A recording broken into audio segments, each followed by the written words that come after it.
Hey everybody, it's Josh here, and I'm going to do this video which is totally off the beaten path of my usual subject matter. I tend to steer away from reviews and technology reviews, stuff like that, or talking about things that are, specific to today's world, but especially technology. For me, I've always had crappy old computers. My laptop is really old. I'm still running Windows XP. And I've never had a tablet up until about 2 months ago. I got a Kindle Fire HDX for Christmas from my wife. Since then, I've also acquired a cheaper Android-based tablet, as well as an iPad Air, or iPad Mini, sorry. So I've been playing with the iPad, with the Kindle, and with this other crappy thing that I won't even include. So I wanted to do this video because when I first got this thing, I was like, oh no, it's a Kindle. And my first thought was like, I'm going to be trapped in the Kindle marketplace. The very reason I steered clear of Apple, which Apple products are great, but I prefer to have something that's more open, and I feel like Apple kind of confines their users. But I'm not here to talk about Apple or PC, because I'm not a Mac or PC preferable guy. I realize that each person has an independent need in their life for very specific items. If you're the kind of person who does a lot of different stuff and lots of editing and programs and stuff, having an iPad is a great thing. Or a Galaxy, the Samsung Galaxy tablet. I haven't even used one of those. I'm sure they're phenomenal. But we're talking about affordable tablets within a cheaper price range. So anyway, this one I just ordered a case for the other day, finally. And when the case came, I was pleased to find out that it, has the little magnets on it. But when you open it up, whoop, it turns the device on. So I'm not going to sit here and review the product itself. I just want to talk about what I like about the Kindle. We have Amazon Prime, which is like $100 a year. With Amazon Prime, it gives you free 2-day shipping on most things, a lot of things. That means it comes in 2 days, no matter what. I get them on Sundays. And on top of the free shipping, you get access to their library of music as well as movies. So it's kind of like having another Netflix in a way. And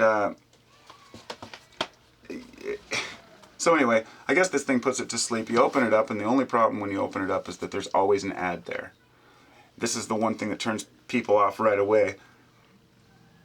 You can pay $15 to Amazon to have the ads removed so they don't show up when you open it. But it doesn't even bother you. You flip it open. You think of this thing as what it is. It's a device that allows you to do multiple things. The thing I like the most about it is that it has this carousel up here, which allows you to access the most recently used things, Megadeth. And then down here you've got your apps and your other programs. Very simple, right? But up here at the top, this is what I like. I can go to shop. It takes me right to Amazon Marketplace. Bam. Or I can go to, let's say, my books, and then I'll have the books that I have in there. Or I can go to music, and this gives me access to the Amazon Marketplace. All you have to do is push, one of the Prime, if you have Prime, push one of the Prime, things and add it to your list, add it to your library. And this is one really cool thing I found, is that if you like the movies, if you have, the Prime account with your movies, you can download the movies to your device so you can watch them when you're not within Wi-Fi range. And if I'm not mistaken, these also work on the 3G network if you need them to, and you have a certain amount of, data per month. I haven't really looked into that. Getting trapped into the Amazon place, the marketplace, is one thing that does turn people off. I'm honestly in love with this Kindle. I mean, this thing is epic. The reason why I like the 7-inch model is because the 8s, the 8.9 or whatever, those things are just a little too big for me to carry around. I'm more likely to break them, drop them. It's just how I am. But a small one with a case like this goes right in your pocket. And the extra bonus about these things, I feel like I'm a spokesman for freaking Kindle or something. That's why I don't do these. It's got these 2 speakers in the back. Really good sound. I mean, for what it is, it's epic. So you can get these aftermarket foldable stands. I got this for $8. You never pay $40 for a freaking case. But I've been trying this and I've been comparing it with the Apple. I honestly think that this thing has a better screen, in my opinion. And others have said the same thing, but you know, people can argue about what looks better, but I think this looks better than the iPad mini, and I also think that not only does the sound better, but this thing is fast, lightning fast. And that's the thing.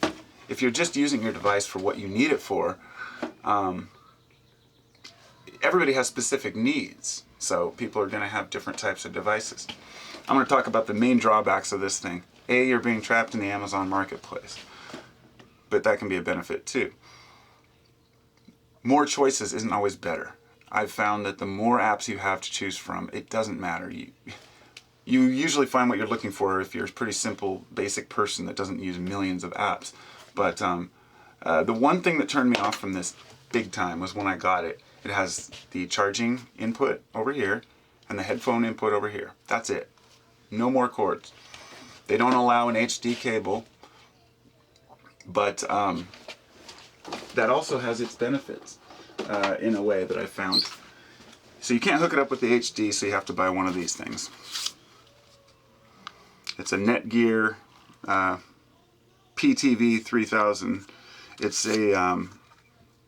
basically a wireless HD input. And your device, the Kindle device, is readily, you know, a lot of the new devices are using it. Just plug it into the back of your TV, and then when you turn on your Kindle, you just hit mirror display, and boom, it's on the TV. So you can, you know, listen to music, games, apps, whatever you do, and it's all mirrored on your TV, so it's like you have your remote control almost. No wires. So it's about $40 to buy one of those things, but once you have it, no more wires. So I was able to get around the HD part. The only other part that's really bothers me about most of these new tablets is a lot of them don't accept SD cards. They won't accept external memory. And it's my belief that they'll make all these excuses to why they don't do it, but we know why. It's because they want you to buy more devices. And, you know, 16 gigabytes is pretty decent for the needs of an average person who doesn't have a lot of stuff on their device, but it's a very simple thing to add an SD slot, or even the ability to just hook up an external hard drive or a USB port on these things. But, you know, so they can find you, but if you're the kind of person who's looking for a tablet, that's why I'm making this video, you know. It's, you're going to find what works for you, and I'm just stating what works for me is this thing. It kicks ass. I think it's faster than the iPad. I mean, I don't know. It's, you know, I'm sure it has to do with which device you have, how fast its processor is, how many things you have in it and whatnot, but the one thing I found is the simplicity of use, the ease of use, and just being able to click into music and just be like, boom, you're done. It's kind of cool too, because the in the marketplace, they've got, the music will actually have the lyrics, so you can read through them while you listen to the song if you want. But the movies have these little things where they'll show you details about the movie and the actors and stuff. So it's kind of a interactive type atmosphere. So this video is already way too long about a Kindle, but I love my Kindle. So I just wanted to share that. Didn't think I would, but I do. Peace.